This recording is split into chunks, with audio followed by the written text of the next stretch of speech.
to Set the Story Straight with Beth Nugent and Ella Waring, the show that brings you real stories and real emotional damage. On today's episode, we talk to the elusive owner of the Wonka Chocolate Factory, a place steeped in mystery, mythology and scandal. He's known for his kooky persona, wild inventions and delicious chocolate that defies all But expectations. beneath that persona lies a dark history of trauma, abandonment and Oompa Loompa abuse. We intend to discover the reason why all of those who leave the Wonka factory are irreversibly changed for better or for worse. And why Wonka himself is fascinated by children and yet can't even say the word parent out loud. Today, we talk to the one, the only Mr. Willard Willoughby Wonka, commonly referred to as Willy Wonka. Let's set the story straight! Please welcome Mr. Wonka. Good morning, star shines. The earth says hello. Thank you for joining us today with us. Yeah. It's just Willy Wonka. Okay. It rhymes with you silly plonker. Oh, how was your journey getting in? Good. Production said there might have been issues with parking permits. Yeah. Well, I'll just be transparent. I can't see the glass elevator doors, so sometimes it's quite difficult for me to exit. That's quite a good thing, because then you don't need any Ubers or anything. Yeah. Okay. So, Willy, today we're thinking about... Well, I actually brought some chocolate for y'all to try. Okay. Oh, nice. Is that one of your new creations? Or... Oh no, these are just my vitamins.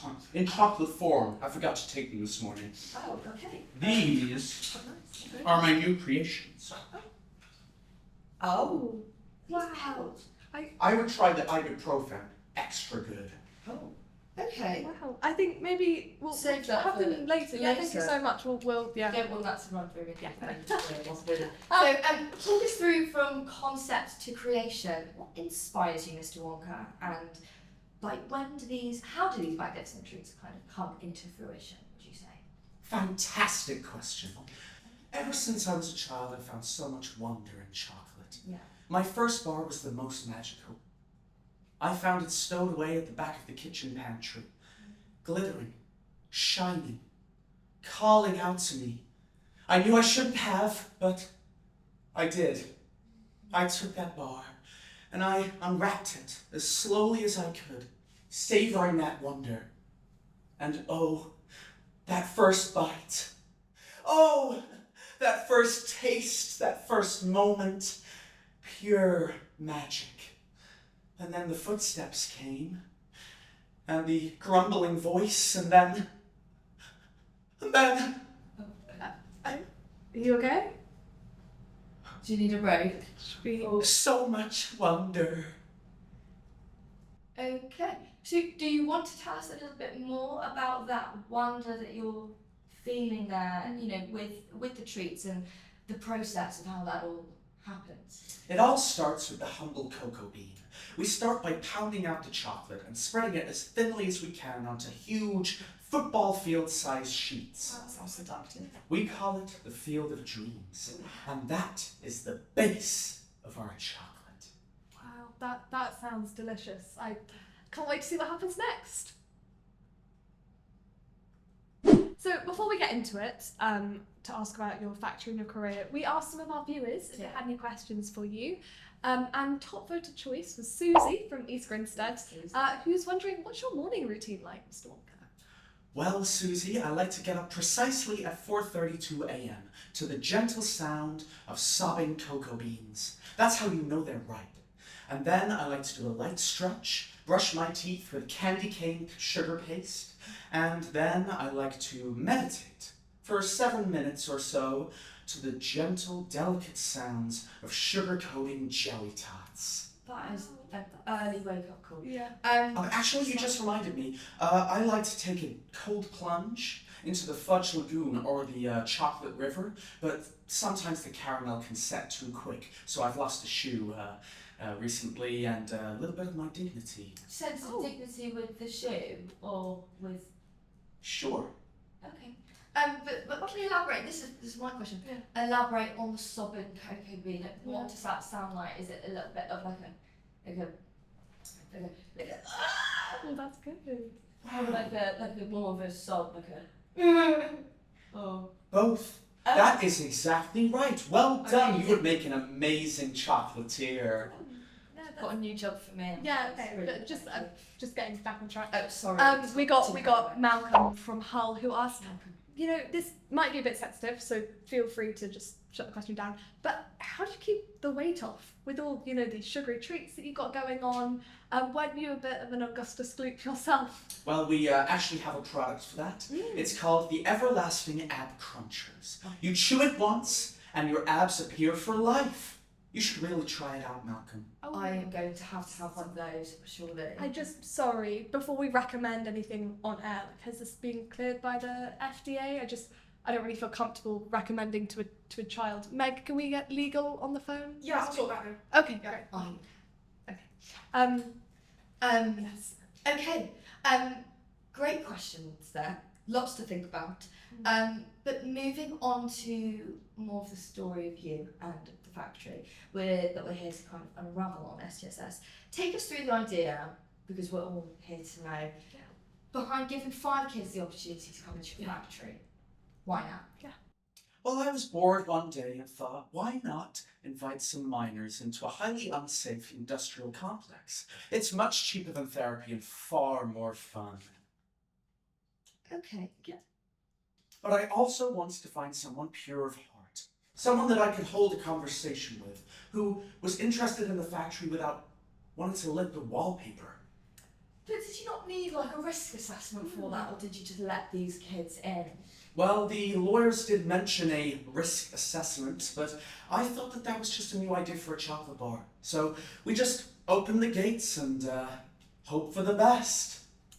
Oh, okay. I mean, that sounds quite dangerous. It does doesn't it, sound really, quite dangerous. I mean, one question I do have though, maybe it's just on my mind, not anyone else's, is this Veruca Salt, okay?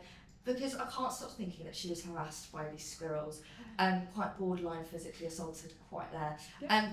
Do you want to use this time to apologise to your audiences for that, or do you not maybe think that was... Well, she was labelled as a bad nut by trained professionals, and you can't argue with the science.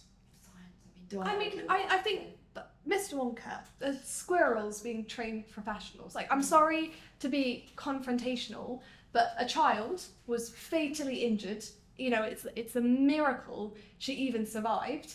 And you're sitting here saying that squirrels are trained professionals, and so what happened to her was right? Or like, I'm sorry, like, forgive me if I don't believe these claims. When these squirrels get their degrees, like, what's the process there?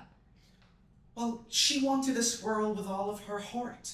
Why should I deny her what she wants? She always got what she wants, and now she's got what she deserved. So you feel no remorse then? No. Quite the opposite. It haunts me every day. Those squirrels were badly injured. Nut production dropped drastically. Okay, so sympathy with the squirrels, not with Veruca Salt. Interesting. That is the conclusion that we come to with that. That brings me to the most important question, I would say, with the rapid 15 minutes that we've got with Mr. Wonka. What actually happened? Because for all we know, Violet Beauregarde went in an athletic young girl and came out looking like something from The Exorcist. And Mike TV went in playing on the screen and then came out literally in the screen. And also Charlie Bucket was sharing a house with his grandparents who all shared the same bed, quite unhygienic, but is now owning one of the wealthiest properties in London, meaning your factory. What do you have to say about that? But I just think, none of the children have been willing to give interviews. And you've stayed quiet on the topic, which is fine. But the only information we have is this image right here of the children leaving the factory on that fateful day. And the whole world is watching, and the whole world wants to know what happened within those four walls. Yeah. And you're the only one with the answers. Oh, they're all fine. Veruca, well, she went down the trash chute, and that was a nasty business, but she's alive. And Violet Beauregarde, well, she joined CrossFit because she's very flexible after the juicing. Mike TV, he's in tech, obviously, because he literally became the algorithm. And Charlie, well, he went from 4 grandparents in one bed to 4 swimming pools in one house. Capitalism's a marvelous thing. I mean, but why was it only kids? Okay, does your dislike for adults come into play here with, you know, the whole golden ticket plan thing, you know, it's more child friendly? Or... I love birth givers because they give us our marvelous children, but the people that I value the most are my Oompa Loompas. Okay, just because you've brought this up, and I just want to touch on this for a second. The Oompa Loompas, it's a very interesting point here, because do they have a union? Are they paid fairly? What's the going rate for working in Chocolate Rivers all day? No, they're paid fairly, but they're paid in cacao stocks and lifetime dental. Though I'll be honest, a lot of them have lost their teeth, but that's just an occupational hazard. So, just Mr. Wonka, so earlier in the week, we interviewed one of your employees, an Oompa Loompa, who wishes to remain anonymous. And what he had to say was actually quite interesting. So I'm just gonna show this to you here. Let's do it on here. And just see what you have to say about this clip, actually. Thank you, Oompa Loompa, for joining us today. I know this must be quite difficult. Would you like to tell me a little bit about your experience working in Mr. Wonka's chocolate factory?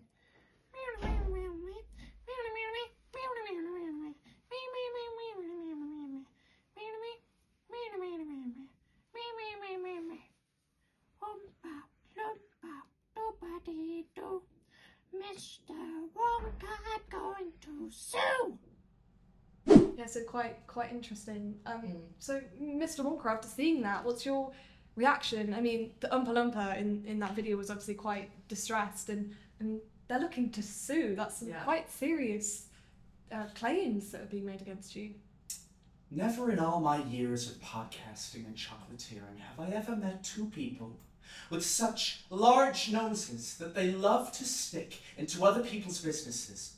I built this empire from the ground up with nothing but 10 silver sovereigns to my name. I couldn't read, I couldn't write, and yet I made my fortune in cocoa from not only feeding the stomachs of this nation, but the hearts as well. And you, with your professionalism and your deep-cutting questions, want to come and ruin all of that. For what? For a little clickbait title to rake in the views? To punch down on an innocent young man that just wants to make a name for himself in this world? Well, you won't get any gotcha moments, or anything at all. You get nothing. You lose. Good day, sirs.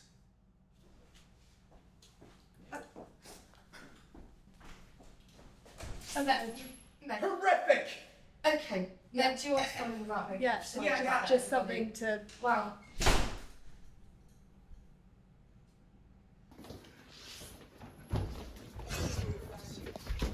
Mr. Wonka. Hey.